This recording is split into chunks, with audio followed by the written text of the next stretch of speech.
Dr. Mkhize, good day to you. Thank you for taking the time. I suppose the first question we should ask, really, is how would you describe the state of the ANC at the moment? I would say it's going through challenges.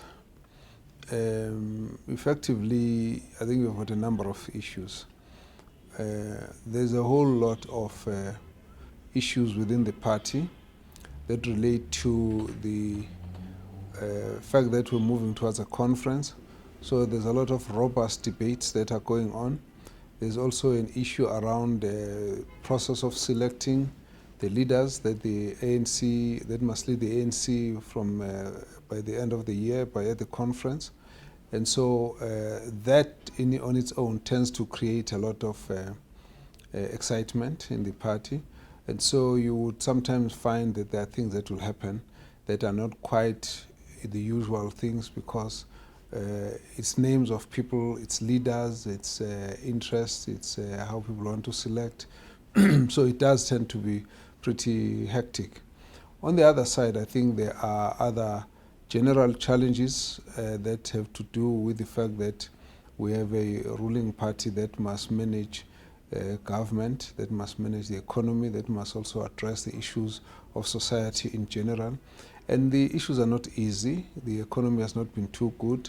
And there are lots of challenges that we have to face and try and manage. Over the 23 years, a lot of things have happened, and some of the things that have happened are accepted as normal now, and people are now searching for new ideas and new solutions, and so again that creates quite a robust environment.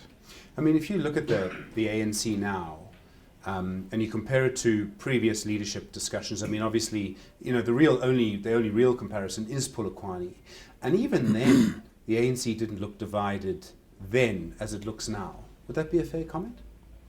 The ANC was divided going to Polokwane. I think this time around, though, the divisions are also showing significantly, and I think that these are the matters that the party has to look at and address. Are those tensions worse than they were in 2007? I mean, surely you would have to say they are. And they're different. They're different. I think the circumstances were slightly different at the time, and so what we have to do now, you know, maybe let's put it this way: that time we had a whole issue around whether the deputy president would be elected as the president, and the president was seeking a third term, and so that created a whole debate. And this time around, we're not really dealing with an issue of a third term, but I think what is also important is to understand that it's a kind of change of generations in the leadership of the African National Congress. If you were to take into account, for example, that President Zuma has been in the National Executive Committee for almost 39 years. And so he's the last of the President O.R. Tambo's National Executive Committee. And so there's a whole new environment now, which is very different. You know, it's not just you know, post-apartheid South Africa, but it's over 20 years of transition into democracy. There's a whole new generation of younger people that have got an impact. There's a whole generation of younger leaders. There's a whole growth of opposition parties, and there's a whole lot of complex issues which are a combination of objective challenges that we have to resolve, as well as subjective weaknesses in terms of how we manage issues. That combination requires us to be able to now look at what is the best that can be done for the leadership that needs to be elected, so that it can, you know, strengthen unity within the party and also address the challenges that the country faces. The reshuffle by President Jacob Zuma, and I think in particular the removal of Pravin Gordhan as the finance minister, has he made it harder for the ANC to have a peaceful conference? Has it sharpened those divisions? I think it has come at an environment which was already full of controversy. So whatever would have happened, that would have made the situation a lot more tricky to manage. And I would say it's come at a difficult time, and so the issues would have been difficult without it, but of course they would still be difficult after it has happened. But the environment is a very difficult environment, and I think there's a whole lot more of interest in not just members of the ANC, but in people who are not in the ANC, in what decisions are taken and how decisions are taken, and to take people through those kinds of processes is a little bit more trickier this time. It sounds like a complicated yes. It has made the divisions worse. It is a complicated year, but I don't know if there's any other way you could have expected it to be an easier year. I don't think so. I think the issues are massive, and the contradictions that arise in the process of governance will obviously make things not so easy.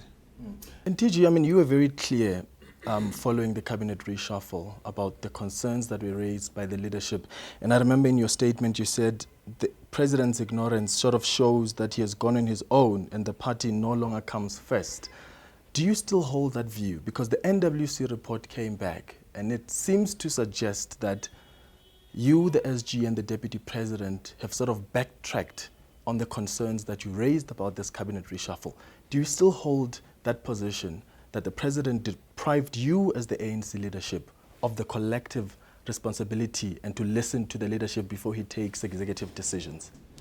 Well, you will obviously understand that when there are issues raised, the way those issues were raised were then subjected to a process of debate and discussion within the party.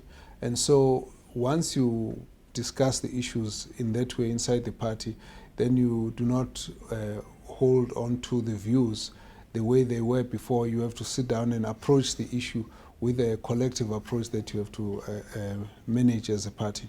So all the views and all the issues that were discussed were actually brought into a discussion. And this is what happens every time. You may never know if issues are not raised in public, what views people had when they were debating the matter. But when you are done with the debate, we don't focus on the issues. We focus on having taken all of these issues into account. What are the steps that we need to take to move the matters forward? And so this time around, all of the issues have been discussed, and therefore what really matters now is an approach of how do you move forward as an organization. So that basically becomes more the anchor of the issues. You know, all the issues that were raised, once they're discussed, then let's say, okay, let's move on. What are the resolutions? Because when you express views, it's not the same as resolution. And I understand that now you, having discussed the differences, you want to move forward. But the action that the president took is quite a serious one. We are now in junk status. There are consequences to the decision that he has made that you have expressed unhappiness about. Did he apologize? Do you think he needed to apologize? The SG said and confirmed that the president essentially deviated from the last conference resolution that says before he can exercise executive authority, he has to speak to the ANC leadership. We know that didn't happen. You said it, the deputy said it, the SG said it. Did he need to apologize? Or are we just going to leave it there and say we must just find a way forward? You see, once the matter is discussed internally, the details of views and actions and so on that take place are no longer open for public expression. What is important is, you raise your issues, this one raises their issues, whatever ultimately it comes to, you must then take the resolutions forward. What really counts is not the flavor of what discussions took place. What counts is the decisions that take us forward. So we will not go into that discussion. We normally have all these debates, and people need to understand that whatever discussions we have, they're always frank, they're always straightforward, and because we work together, we actually go right to the bottom of the issues, and then when we have to take a decision, we then go out to say, these are the steps that have to be taken. And in this case, what I think you would need to focus on is what that National Working Committee issues were that at the end of the day were the resolutions that take us forward. So we wouldn't open in public a the details of a discussion that took place in the committee. So if we were just to go back to before the National Working Committee meeting, when you released the statement that you released, and the Deputy President and the Secretary General made the comments they did, you must have felt very strongly about it at the time. Yes, the issues were raised because of particular circumstances, but what it really ultimately resulted in is a discussion wherein the officials had to table the issues with the National Working Committee, which was extended, and all the issues were brought on to that kind of destination, and therefore we got out with the resolutions. You've said several times just in the last 5 minutes that the party moves on. We have a leader of the party who's been deployed as the president. He's at the centre of this. He's at the centre of various other scandals. I mean, around Nkandla, around the Gupta family, all of these things. Is it really possible for the ANC to move on with President Jacob Zuma as its leader and still its deployee as president of the country? You might want to refer to the last discussion the ANC had, which was in November. A number of views were raised on this matter, and the National Executive Committee took all of the issues into account. And after those were discussed and concluded, it was ultimately discussed and agreed that he would not be asked to resign. I can't again go into so-and-so said this, so-and-so felt this way, and so on. All we can tell you is that the issues were discussed. Actually, as you would know, the matters arose. Initially, it was the meeting was supposed to be about 2 or so days, and then the adequate time was spent on going to all these issues. And I can just say to you, literally everything that you mentioned and not mentioned were put on the table, and all the views that you could imagine would have been put on the table, and all the factors were taken into account. And at the end, it was then agreed that the decision would be that the National Executive was not going to recommend that he must step down. If the National Executive Committee had to meet now after the reshuffle, do you think there would still be the same decision? Things might change in examples, but the issues may not necessarily be too different. I don't have anything that suggests to me that the National Executive would then immediately change their decision, because part of these issues were discussed in the context of the call that came from the opposition parties at the National Executive Committee, and the feeling or the conclusion had not changed. Now, if the National Executive Committee were to be held, it would obviously receive the report of what the National Working Committee would have discussed, and it is not different to the previous reasons. But if there's a new decision, then obviously it's something that would have come, but it's not something I would be aware of at this point. So it's hard to say? No, not that it's hard to say. I think that the last discussion was recent enough, because I don't believe that of the factors other than the reshuffle that has happened, there are a lot of the issues were raised, were put on the table at that time, and therefore the conclusion at that point was that the motion to recall or to ask him to step down would not have been supported. And I'm not convinced that there would be anything drastic now that is new that would be coming on that matter. You would have, I'm sorry, Clement, one more. You would have made an input at that meeting. I realise you won't share it with us now. Would you change the input if there was a similar meeting? Not really, not really. I think that we all recognize the challenges that we have to go through. As I said, challenges that the country faces, challenges that government faces, and challenges that the ANC faces, and the weaknesses that we see in a number of issues that we are handling.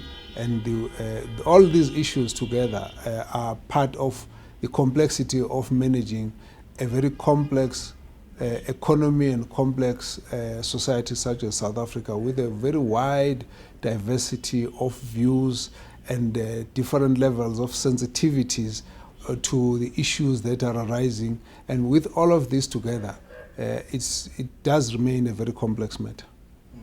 You talk about these complexities in the party, TG, and I know that there have been several NEC members that have requested a special NEC. Given that these are sort of extraordinary times, there are complexities, you speak about the challenges, shouldn't there be a special NEC to discuss the cabinet reshuffle, to discuss the consequences of that cabinet reshuffle, to discuss the divisions that we've seen within the leadership structure of the ANC? I think the fact that we were able to have a national working committee which was extended means that a lot of issues were discussed at that point. Now, assuming that the national working committee felt that there was a need to call an urgent national executive committee meeting, I'm sure that decision would have been effected. However, there is a need for matters to be discussed, even at the level of the National Executive Committee. You know, I think for us, in particular, the issue of the approach to the rating agents downgrade is one matter that we believe is very important, in particular because there has to be a particular focus of how leadership understands it and how leadership behaves and what do we do to try and help the country out of that situation. And one of the problems when you've got a difficulty of that nature is to look at balancing out the blame game, who caused this and who didn't cause it, and whether in fact the problems that we're facing now will be assisted by blaming each other rather than taking concrete steps and mobilizing everyone to focus on the steps that need to be taken to get the country out of this problem. And so I think at some point that National Executive Committee would have to be appraised of these discussions, and they will have their own views about it. However, as to whether we should have had the meeting or not, I think we must also be aware that it was a little of a difficult week, because we have a meeting and then all of a sudden you've got a whole long holidays that have come up into the whole thing. So when you have to take into account this convening of the meeting, you have to take into account whether the committee that had said has adequately addressed the matters to be able to manage issues until the next meeting. And so we can then look at when that meeting can be. But as to whether you should have actually had that meeting immediately or not, that was not the view of the National Working Committee. So you do agree that there's a need to have that special or urgent NEC to discuss or continue with the extension of the discussions. Have you made this position clear maybe to the... No, you are not putting it the way I'm putting it.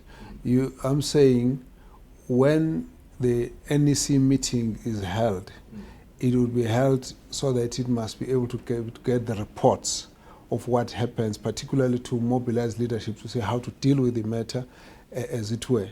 But in between, the matter is being dealt with. So effectively, it's not to say you must stop everything and hold a meeting, but it says that when that meeting gets held, these are the issues that are going to be important to put on the meeting.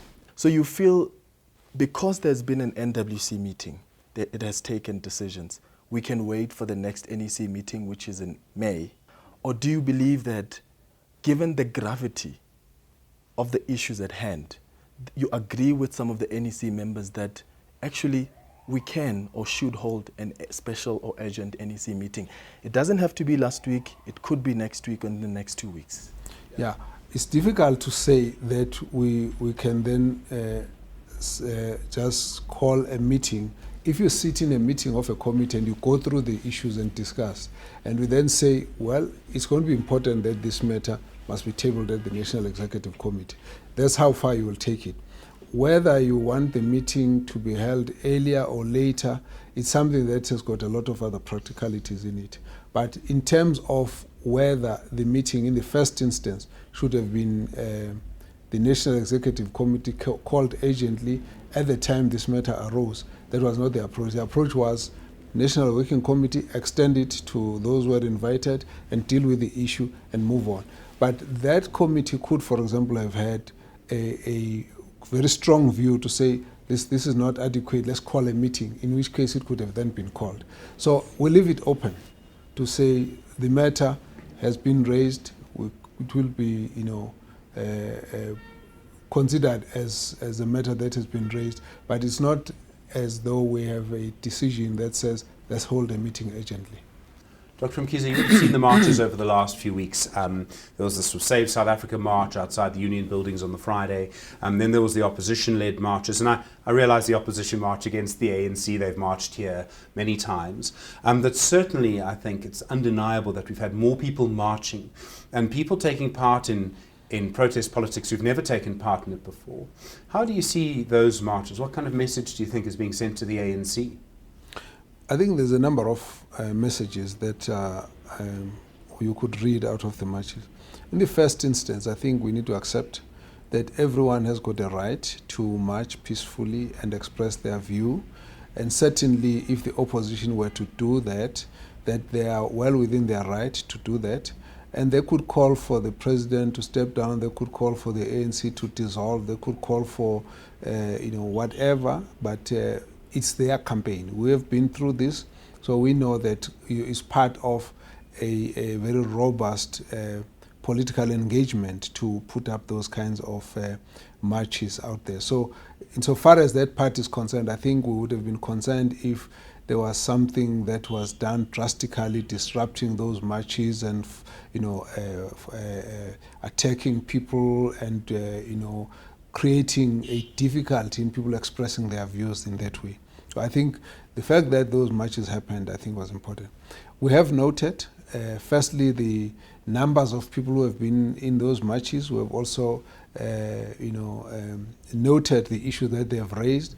I think for us is to sit down as we do now and again look at the content of the issues they raise and look at what are the things that require us to solve and what are the issues that we need to respond to, as it were.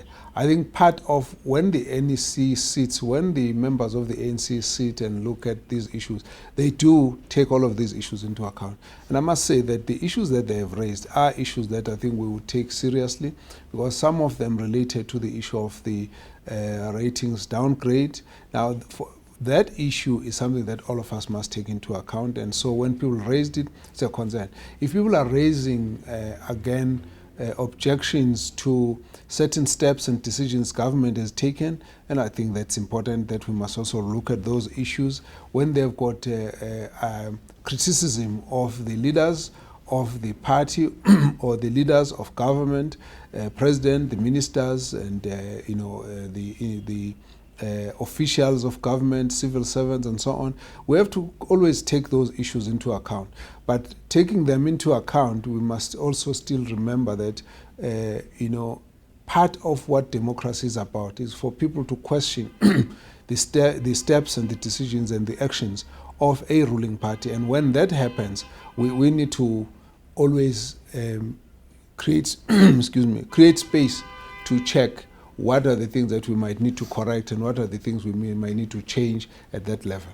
So, I mean, I'm sure you will know that President Jacob Zuma said the marches showed that there was racism in this society. And Nkosazana Dlamini Zuma said in a tweet that was then deleted that the marches were rubbish. You disagree with those sentiments? I can't comment about the tweets I didn't see. I think we must know what were the issues that were raised, which were relating to the racist comments about them. It's when there were some of the postings there and some of the issues around them were raising those concerns around racism, and these are issues that I think we must all understand we're very sensitive about. If people are out there and they are dealing with issues, we don't have a problem. But once you have a spike that is showing a bit of a racist streak, then I will all react, because this is one thing that we're very sensitive about. So I would say that, to the extent that some of them had those kinds of issues, if somebody raised an issue of racism around some of the conduct of the marchers, I think you can't disregard it. It needs to be put in place. It needs to be, taken into account. Yeah. But TG, the president doesn't sort of refer to the racist elements as sort of exclusive. he seems to sort of, because I was there when he made the remark, and he said those marches show that the racism is alive in the country. So he didn't speak specifically about a little element in Joburg when a placard was raised, but he seemed to suggest sort of a blanket approach that what he got from those marches that were against him was that racism is alive in the country. And I hear your approach. You're saying you think when people raise issues, they must be listened to. We must listen to those issues. That's not an approach that we got from the president. Yeah, I don't know. Me and you are going to argue about interpretation of events that were not really party to. You had the opportunity to go into details. You probably could have explored that debate with the president at that point. When the issue gets raised, we look at the issues that would have been an indication of racist attacks or attitudes, and we then understand when that issue gets raised. But if you have a slightly different interpretation, well, I don't think we can debate that too much. I think between me and you, there are two things that we would not probably be able to deny. In the first instance, I don't think that we can completely then deny the fact that there were instances where this was showing, and therefore it creates a particular kind of attitude. If you see this, if somebody raises a placard that is showing a racist attitude, where do you draw the line? Is it that individual or is it the entire group that's got that attitude? So you've got that one problem which me and you can't run away from. Of course, the other side is what I've raised, is to say that when people raise issues and they raise them in the context of criticizing the government, the president, the ministers, the ANC, we have to look at those as issues that we must think about and look at what we can do with them. But if we have to have a debate on the interpretation of a matter beyond what we have generally observed, it's going to be a bit tricky then. The same day, I think, a few days and the same day after the opposition marched, the president had a birthday celebration. He was celebrating 75 years. And I understand the ANC organized them, and he spoke about how surprised he was that the ANC even threw him this big party, and he appreciated the gesture. You were not there. Why? Because I was held here by things that I had to do in office, and many of us were held on that basis.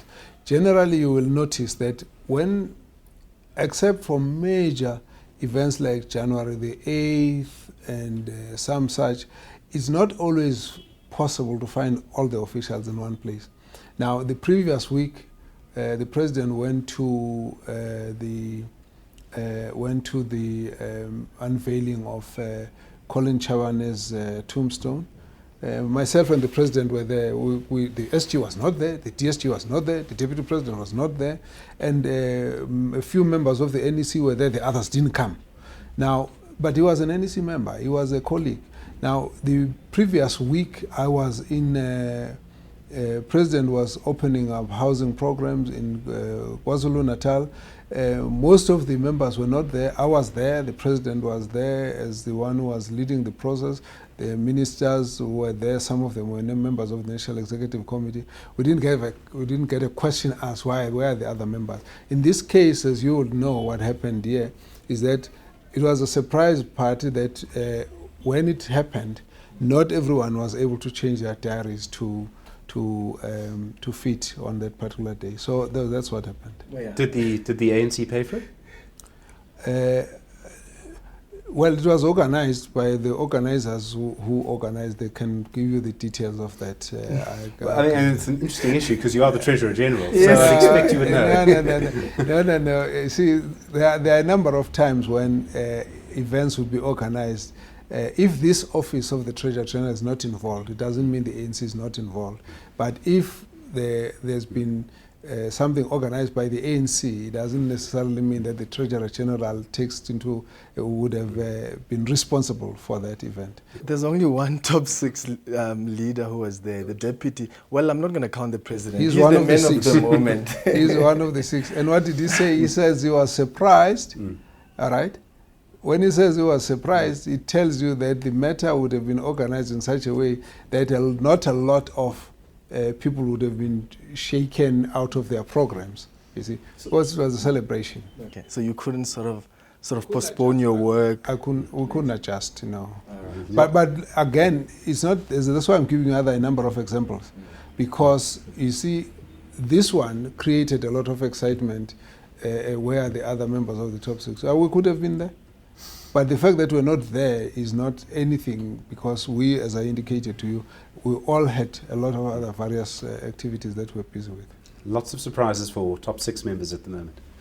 Well, that's I'm not a bit asking you to cynical. comment. That's a bit cynical. That's a bit cynical. I'd like to move to the motion of no confidence issue, if I could, Dr. Mkhize.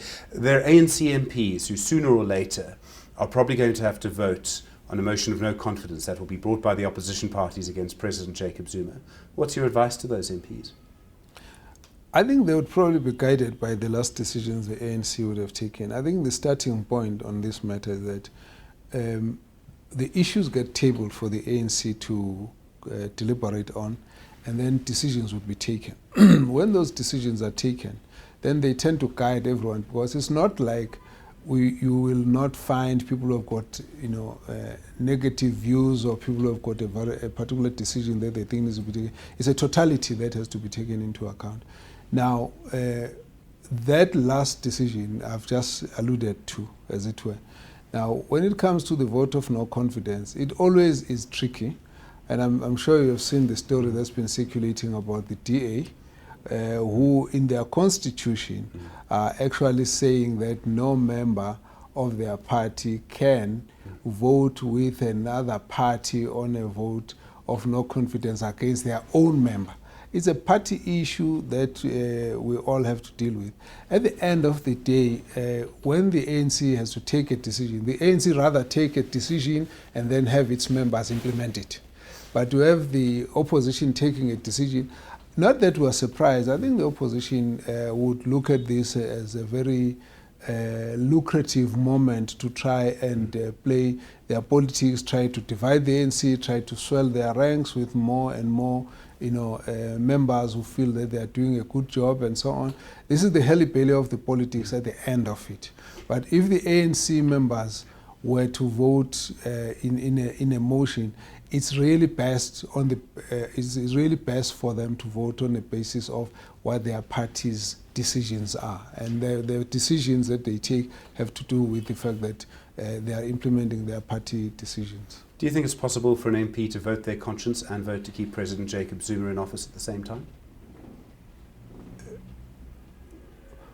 Well, I don't understand the question. I'm saying there might be a difference between voting your conscience and voting to keep President Jacob Zuma as president. The two might not be, you might not be able to do both at the same time.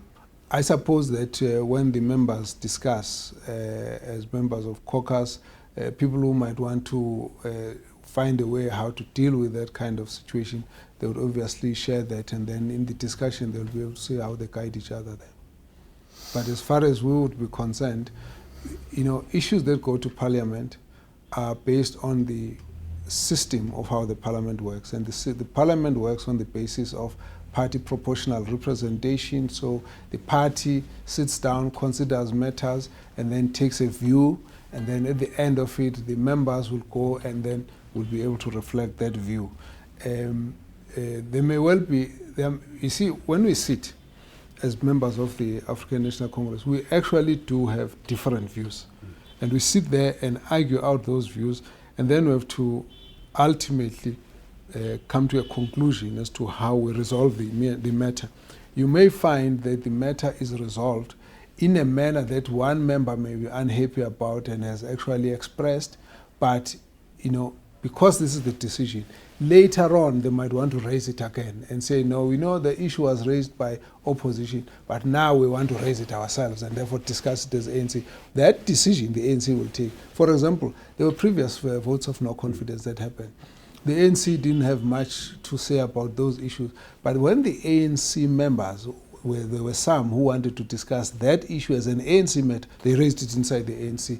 And it was raised, it was debated, and there was time given to say everybody must have their say.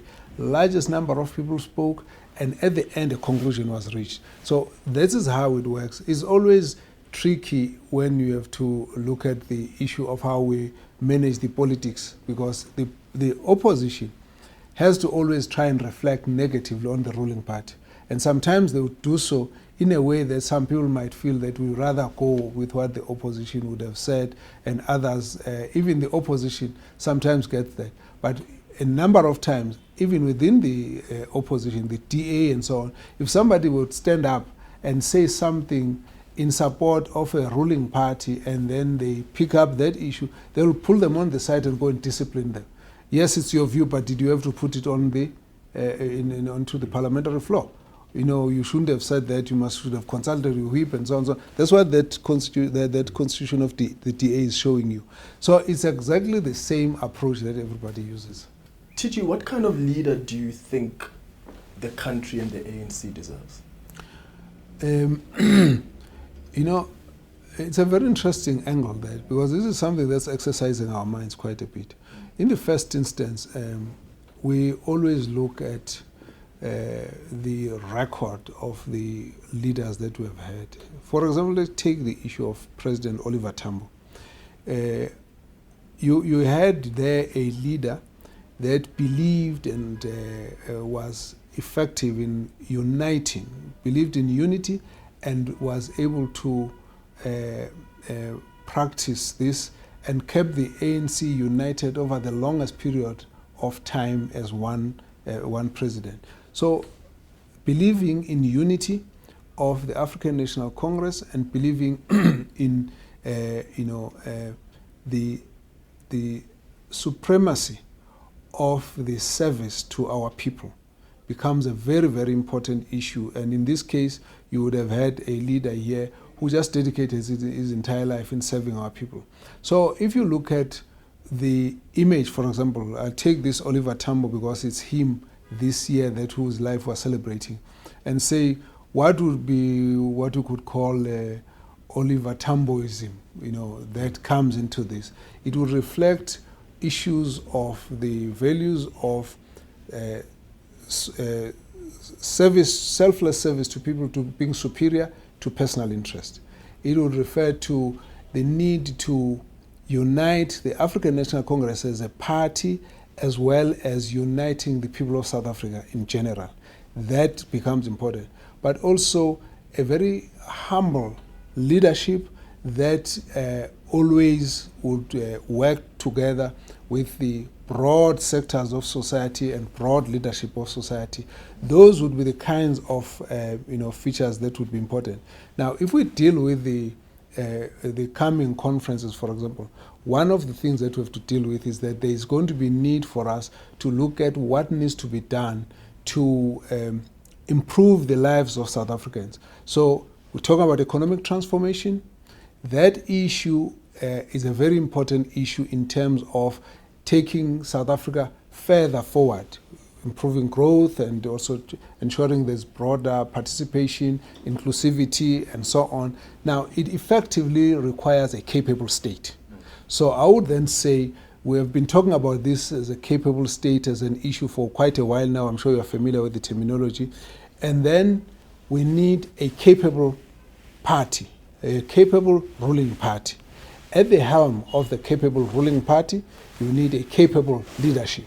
So it's all linked. And therefore, if you take the image of President Oliver Tambo, the capable leadership has to have those kinds of features that I've just highlighted. So a capable leadership runs a capable ruling party, and that ruling party must manage a capable state. And that, for me, is what we're looking for. And what I'm picking up from that, TG, is also the issue of unity, that the leader must have been able to unite the organization and the country. You might have a different view, but I think the president, the current president of the country and the ANC, has to some extent divided the organization. Let's look at the comments he's made about the ANC stalwarts. He was in KZN and he's discredited them and said some of them don't even belong in ANC structures and doesn't know why they're speaking now. He goes to the Eastern Cape to endorse Andile Lungisa when the Secretary General of the party has said, you can't do that. He goes to the Western Cape to campaign and brings in Marius Fransman when he, in actual fact, he's suspended by the party. People, NEC leaders, his colleagues in the NEC are calling on him to step down. Surely that's a division under his rule. the ANC has to some extent divided. And there my question is, can you say categorically that the president is still the good leader for the country and the ANC now? Look, I think, as I said to you, we deal with a lot of complex issues and we deal with a lot of weaknesses. But I think it would be simplistic to simply just blame one leader for an issue which involves the whole broad leadership of the organization. A number of things that you have mentioned. I cannot say to you that Marius Fransman was invited by the president. Half the time the president gets onto a meeting with people who are there, so I don't think we can use that. The issue of Andy Lelungisa, president attended that meeting. We came back and discussed all of the issues, and he had his own reports to give. This is what has happened, blah, blah, blah. And then in the case of the SG and everyone, all of us look at the matter, and then a conclusion was reached with the president being present in that kind of situation. If you are dealing with a situation where the president, there was a decision, this is what must happen on the case of Nelson Mandela Bay, and then the president issues a different statement, maybe you could be right, but that's not what happened. So again, when you get to the issue of the veterans, we've had the meetings. A president has actually on several occasions been the one who was meeting, leading the leaders of amongst the veterans and so on. And even the whole question of us having the 2 days to discuss this matter have been discussed with him at the helm and supporting. So I think sometimes when we interpret a number of things that happen, we would tend to just focus on the one person instead of looking at the complexity of the matter that we're dealing with. In this case, I think that the matter of the veterans was discussed with an understanding that we will actually take all of the issues they raised and take them into account. But having said so, I think that we all have to work very hard for the unity of the ANC. I think everyone out there is aware that a united ANC is good for the ANC itself, it's good for the country, and on that basis, therefore, we need to work hard on that. That sometimes divisions are not necessarily a function of an individual, they're a function of the difficulty in managing complex issues, and therefore we need to try and work together to pull that unity. In this case, we have no choice as the ANC. We have to build unity. We have to unite the ANC. It is only through unity that the ANC can survive as a party, as a ruling party, and also take forward the program of transforming South Africa's economy and society. The question that I asked at the end, TG, was, can you say categorically now that the president is still a good leader for the country and the ANC? Has the ANC become united under his leadership? I think that we're going through a difficult time. And when we're going through such a difficult time, it's easy to lay the blame everywhere. But I think that where we sit, we believe that we need to move on. Our major focus is to be able to say, how do we then change leadership at will come the end of the year's conference? President Zuma is going to step down as the ANC president. There's no question about that time. He has not asked for it. And so we know that's going to happen. So the issue is, how do we unite maximally so that we get through that process? We don't have any particular challenges. There are lots of challenges that we have to deal with, and when we have to deal with those challenges, we must understand that we're going through a difficult time and we must face that. So you can't say if he's still a good leader or not? No, I'm not denying that he's a good leader. I'm simply saying that your blame is actually focusing on a difficult time, and therefore as a leader he will take most of the blame simply because he's the one who's in front. But we're all part of this whole leadership, and so at the end of the day we have a situation where we must try and bring everyone together, unite this ANC and make it stronger. But once there's a problem of a division, we can't say it is because of this one person. Everyone else is there. We have to take responsibility together. But Dr. Mkhize, only the president can take responsibility for removing Pravin Gordhan. I mean, only the president can take responsibility for removing Pravin Gordhan. As you yourself and two other leaders have said, that wasn't a leadership decision. That was a divisive act, removing Pravin Gordhan. Well, I think you chose a bit of a difficult example because I didn't want to get onto that issue. You see, there were a lot of issues that were raised and were discussed. However, what we have not also denied is the fact that we've been managing a difficult relationship over a period between ourselves. And therefore, we understand that the difficult relationship would have at some point caused us more challenges within the executive. So it does not necessarily mean that you are dealing here with one problem. You are dealing on the one side with the fact that there was a difficult relationship, which was based on issues that we all were to sit down and discuss way back in the early in the year. So that was one issue. The fact that on the other side, the minister was also raising his other issues around the suspicions of state capture and certain, incursions of other forces into treasury and so on, is another matter which is separate. And again, we have also to face and deal with those issues as well. So once you put all of it together and simplify it like that, I think we might be misleading. There are a lot of people in the ANC who hold you in high regard. We speak to the leaders, some provincial leaders, some people on the ground, and they sometimes see you as a compromise candidate that can balance what is seen as the factions in the ANC, that can unite the organization. You have said previously that you are a servant of this movement. If members on the ground ask you to serve in the highest structure of government, deputy president or president, will you accept to serve this movement when people on the ground are asking you to do that? You know, you're not the right person to ask the question, and your timing is not even good to ask such a question. When the nominations get done, that's the time that you are expected to answer such a question. So I would have been surprised if we got through this whole interview and you didn't try and smuggle it in one way or another. We speak to people on the ground, TG, and they tell us about the leader that they want, the leader that is going to fix what you have described as a difficult period for the ANC. And what I wanted to get from you was, and some leaders have said, I mean, the ANC chair has said it, that if people come, I'm a servant, I'm going to serve. The deputy president has said it. And I thought you were going to say, no, like Clement Motlanthe, who said, no, I would advise those people not to even think about it.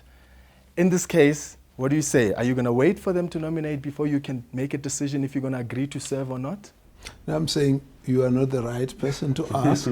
It's not the right time to ask. Excuse me. And of course, if you find people who hold me in high regard, I really am humbled. I appreciate that. But I will not answer that question. We have been out there in public saying to everyone, listen, try and contain this issue. Let's try and get as many people to heed the management process of this particular matter. I think let's hold it at that. It's a bit tempting and juicy to throw it every now and again, but I think that we must try and hold our Just call us when you're ready to decide. This leadership contest in the ANC is going to be, I think, tougher and more difficult for the ANC than almost any other moment in its history. Do you think the ANC is going to survive? Do you think there could be a split? I think the ANC will survive. I think the ANC, at the end of the day, when everything has been discussed, everything has been said and done, members and leaders of the ANC know that their best interest lies in a strong and united African National Congress. They know that beyond a strong ANC, their influence, their contributions will obviously be completely eroded and diluted. And so whilst people get involved in divisive acts, it's not necessarily because they want the ANC divided. It's because they're trying to get their views across, or they're trying to get themselves into particular positions. It's not because they're primarily trying to get the ANC to split and be divided. And so I believe that there is enough sense on all the members to realize when it is too dangerous to continue with divisive activities, and that everyone is going to have a kind of wake-up call to say, listen, we will want to work together. As we speak now, the kind of divisions that we're talking about, I mean, you could have had people walking out, you could have had people expelled, and none of that has happened. So what we are really dealing with is the way we are managing issues, where somebody will raise this view there and the other one says there's something contrary to that. So that's what we need to pull together. At the end of the day, I don't have a sense that we have got people who are sitting inside the ANC and are preparing to go and create a breakaway party. And I think that both ANC members and non-ANC members know that the best interest of the country will be served by a stronger and united ANC. I don't know who you vote for, but after voting for whichever party, you will still feel happy that the country is stable because the ANC is stable and moving forward. And I think that responsibility we must take. And I want us to get back to the issue that I'm mentioning, that at the end of the day, what we have to ultimately, in our different ways, we are trying to get the most capable leadership to run a ANC as a most capable party and to be able to run a capable state. And I think when we are able to achieve that, we would have really given credit to Oliver Tambo as the leader whose life and contributions we're celebrating this year. Dr. Zweli Mkhize, I think I speak for Clement when I say thank you very much for the time. Really enjoyed it. Yeah. Thank you. Thank you very much.